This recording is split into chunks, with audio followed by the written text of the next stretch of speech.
life sentence. Oh, absolutely. It's terrifying for a lot of patients. Right. You have this picture in your head, maybe from older relatives, of just this slow, inevitable decline.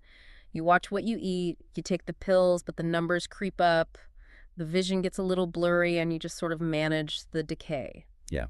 That is the traditional narrative. It is Yeah. the chronic and progressive model. Mhm. And I mean, for a long time, that was the medical consensus. Once you had it, you had it. And the best you could hope for was to slow down the damage. Exactly. Slow it down, but you couldn't stop it.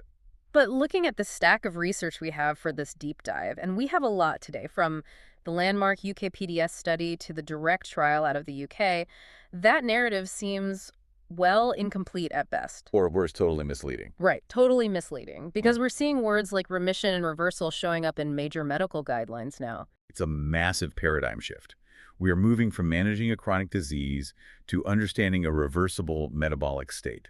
But, and I want to be very clear right at the top here, this isn't about miracle cures. No magic teas from the internet. Right, no magic teas. Mm. It is about understanding the strict mechanics of your own biology. And that is our mission for today's deep dive. We're going to decode the actual numbers so you know what you're looking at on that lab report. We're going to unpack the twin cycle hypothesis, which sounds like a motorcycle legend, but is actually about your liver. Yes. And we're going to talk about metabolic karma. Which is a term I suspect you came up with, but I have to admit it fits the data surprisingly well. I will absolutely take credit for that one. But let's start with the basics. Because I think most of us, even if we're fairly educated, we stop at high blood sugar. We think the problem is that there's just too much sugar in the blood. Right. But that is just the symptom. That's not the cause. High blood sugar is the smoke. It's not the fire. To understand the fire, we really have to look at the twin cycle hypothesis, which was solidified by the team behind the direct trial. Okay, walk us through this. Because usually we are told the pancreas just burns out, like a battery that ran out of juice. It's actually less like a dead battery and more like a clogged drain. Think of your body's ability to store energy like a bathtub. Okay, a bathtub. You have a certain capacity to store fat safely under your skin. We call that subcutaneous fat. But everyone has a personal fat threshold. And once you exceed that The threshold, bathtub overflows. and where does the overflow go? It goes to the organs. This is cycle 1. The fat spills over into the liver. Now, the liver is your metabolic clearinghouse. Right. When it gets stuffed with what we call ectopic fat. Which is just fat where it doesn't belong. Exactly. When it gets stuffed with that ectopic fat, it becomes insulin resistant. Normally, insulin tells the liver, hey, we just ate, stop making sugar. But a fatty liver can't hear that signal. It has earplugs in, so it keeps pumping sugar into the blood even when your blood sugar is already high. So you have sugar coming in from your food and sugar being pumped out by your liver because it's completely confused. Precisely. And that leads to cycle 2.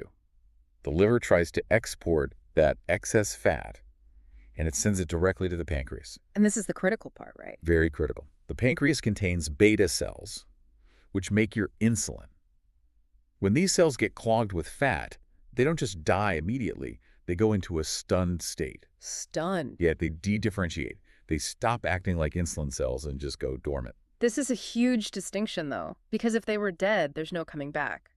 But if they're just stunned... If they are stunned, they can be woken up. That is the biological basis for remission. If you can strip the fat out of the liver and the pancreas cells, the beta cells can, in many cases, differentiate back into functioning cells. The battery recharges. The battery recharges. That is incredibly hopeful. But it also sounds like a heavy lift. Before we get to how we actually strip that fat out, I want to clarify the numbers. Sure. Because if I'm listening to this and I pull up my latest blood work, I'm seeing HbA1c. I'm seeing aeromole per mole. What are these actually measuring? It is vital to get this right. Your daily finger prick or your continuous monitor that gives you a snapshot, it's the weather right now. Okay. HbA1c is the climate. It measures how much sugar has physically bonded to your red blood cells over their entire lifespan, which is about 3 months. So it's an average. It's a weighted average of the last 2 to 3 months. In the UK and Europe, within the NHS context, we use per mole per mole. And the targets are? A normal level is below 42. Diagnosis of diabetes is usually at 48. In the U.S., percentage system diagnosis is 6.5%. And when we talk about remission, what's the actual target we're aiming for? The consensus definition now is keeping that HbA1c below 6.5% or 48 millirol per mole for at least 3 months without using any glucose-lowering medication. So you are maintaining normal levels entirely on your own physiology. Exactly. Okay, so we know the mechanism fat clogging the organs. We know the metric HbA1c. Now let's talk about this metabolic karma. This comes from the UK PDS study, right? The UK Prospective Diabetes Study, yes. This is the grandfather of diabetes trials. It started decades ago, but the follow-up data is what blew everyone in the medical community away. Because they followed patients for, what, 44 years? 44 years. That is basically unheard of in medical research. It is extremely rare. And they found something called the legacy effect. Here's the gist of it. They compared people who had very tight control of their blood sugar immediately after diagnosis versus people who had standard looser control. And what happened 10 or 20 years later? This is the scary and empowering part. Even if the tight control group let their habits slip later on and their blood sugar went back up, they still had a massive reduction in heart attacks and death compared to the standard group. Wow. We're talking about a 19% reduction in all-cause mortality and a 25% reduction in microvascular complications. So the body actually remembers those first few years of good behavior. It remembers. It's literally referred to as metabolic memory. The working theory is that high sugar in those early years causes epigenetic changes, little chemical tags on your DNA, specifically in the blood vessels. And those tags just stay there. They stay there. They predispose you to damage decades later. That sounds like you have a very specific window of opportunity then. You do. The data suggests there is a golden window right after diagnosis.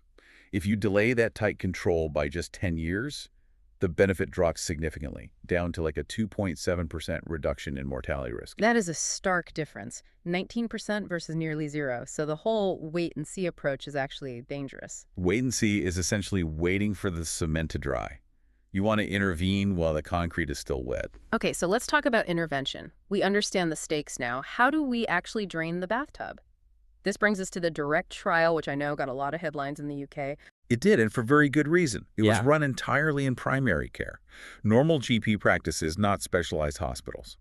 They took people who had been diagnosed within the last 6 years and put them on a total diet replacement program. This is the soups and shakes thing. Yes. For 12 to 20 weeks, participants consumed about 800 to 850 calories a day. No regular food, Wow. just nutritionally complete shakes and soups.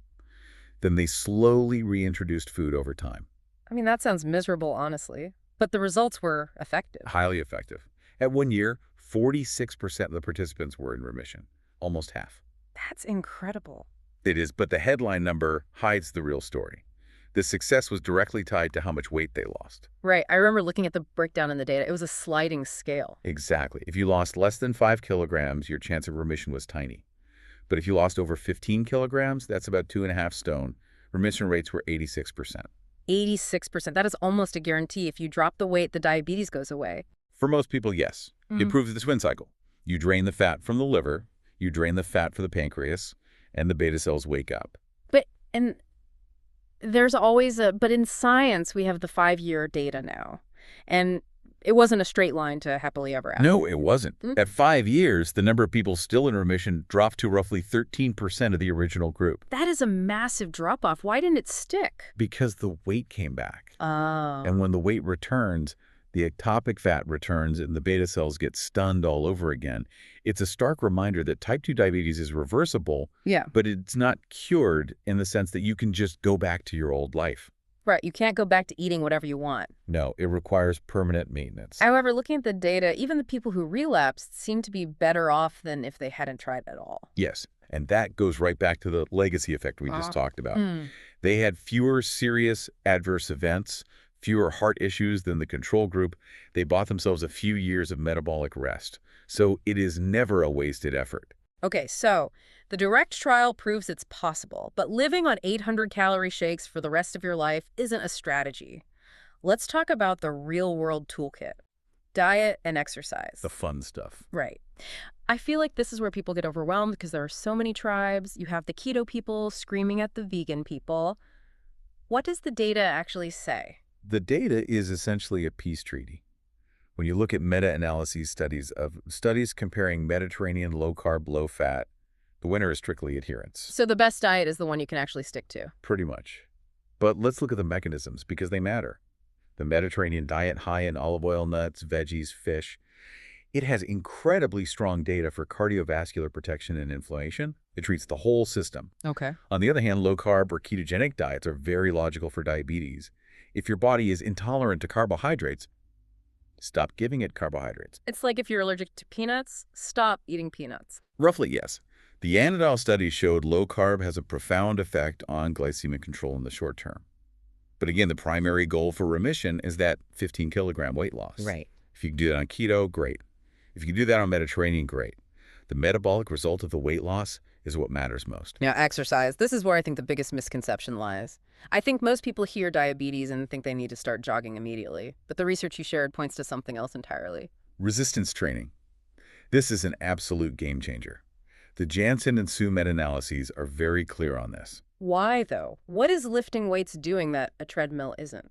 It's about glucose disposal. Muscles are the biggest consumer of sugar in your body, but resistance training does something specific. It changes the cellular architecture. It forces proteins called GLUT4 transporters to the surface of the muscle cells. I'm visualizing little doors opening up. That is exactly it. These GLUT4 transporters are doors that let sugar out of the blood and into the muscle. Resistance training props those doors open, even when you are at rest. You are building a bigger glucose sink. So you're not just burning calories during the workout, you're changing how your body processes fuel after the workout. Correct, you're changing the baseline. And the prescription in the data is quite specific. It suggests high intensity, 70 to 80% of your 1 rep max. Okay, so heavy enough that you actually struggle on the last rep. Yes, 2 to 3 sets, 8 to 10 reps. And what about the volume? How much should we be doing? Aim for 150 minutes a week of mixed activity. The data shows that aerobic plus resistance is statistically better than either one alone. They do different things. Cardio improves the efficiency of the engine weights. Build a bigger engine. Beautifully put, yes. Build a bigger engine. I like that. Now we have to talk about the elephant in the room. Medication. I know so many people who feel like starting medication is a failure. They think I should be able to diet my way out of this. We have to dismantle that stigma right now. Remember the legacy effect. Oh, Every day your blood sugar remains high. You are accumulating damage in your blood vessels. right. If lifestyle changes aren't bringing the numbers down fast enough, medication isn't giving up. It is tactical organ protection. It's shielding you while you work on the lifestyle stuff. Exactly. And the drugs have changed. We aren't just talking about insulin anymore. We have classes of drugs now that the ADA and NICE guidelines are pushing to the front of the line because they do so much more than just lower sugar. These are the SGLT2s and the GLP-1s. Yes. Let's start with SGLT2 inhibitors. Yes. These are fascinating. They work on the kidneys. Normally, your kidneys reabsorb sugar back into the blood. These drugs block that, so you literally key out the excess calories and sugar. Wow, that's efficient. It is. But more importantly, they reduce pressure in the kidneys and the heart. They are incredibly protective against heart failure and kidney disease, independent of what they do to your blood sugar. And then the GLP-1s, these are the ones in the news constantly for weight loss right now. Glucagon-like peptide-1 agonists. This is a hormone your gut produces naturally when you eat. It tells your brain I'm full, and it tells your liver stop making sugar. The drugs just amplify that signal. So they tackled the weight loss and the liver dysfunction we talked about in the twin cycle. Correct. They are hitting the mechanic of the disease directly. The 2026 guidelines suggest that for people with high cardiovascular risk, you should be on these drugs, regardless of your HbA1c. They are heart drugs as much as they are diabetes drugs. That is a huge shift in thinking. It's not just about getting the number on the meter down. It's about making sure your heart works in 2040. Precisely. If you need the meds to get to that safe zone, take the meds. You can always work on peeling them back later if the remission plan works. But don't let the legacy accumulation happen while you struggle. So let's pull this all together. We've covered a lot of ground today, from the bathtub and the liver to the chemical tags on your DNA. If I'm a listener who just got a high HbA1c result, what is my checklist? I would boil it down to 4 strategic pillars. Number 1, understand the twin cycle. It's not magic, it's mechanics. Ectopic fat is clogging the machine. You need to drain it. Right. Number 2, the target is weight loss. If you want remission, aim for 15 kilograms. That seems to be the threshold to strip the fat from the pancreas. Number 3, build the sink. Don't just walk, pick up heavy things. Pick up heavy things. Open those GLUT4 doors in your muscles. And number 4, respect the legacy effect. Treat early and aggressively. Do not wait for next year. And that leads to a thought I want to leave everyone with. We talked about how the body remembers the bad stuff, the high sugar, but metabolic memory works both ways, doesn't it? It absolutely does. Every week you keep your blood sugar in range, every workout you do, you are banking karma for your future self. You are writing a biological biography that your body will read back to you in 20 years. I love that. You are writing your biography right now. So here is a practical challenge for your next doctor's visit. Don't just ask, how are my numbers today? Ask your GP, what is my legacy trajectory? Based on what we are doing right now, what does my risk look like in 15 years? Shift the conversation from management to prevention. Exactly. Take control of the timeline. That's it for this deep dive. All the sources, the UK PDS data, the direct protocols, the exercise plans, they are all in the show notes. Thanks for listening.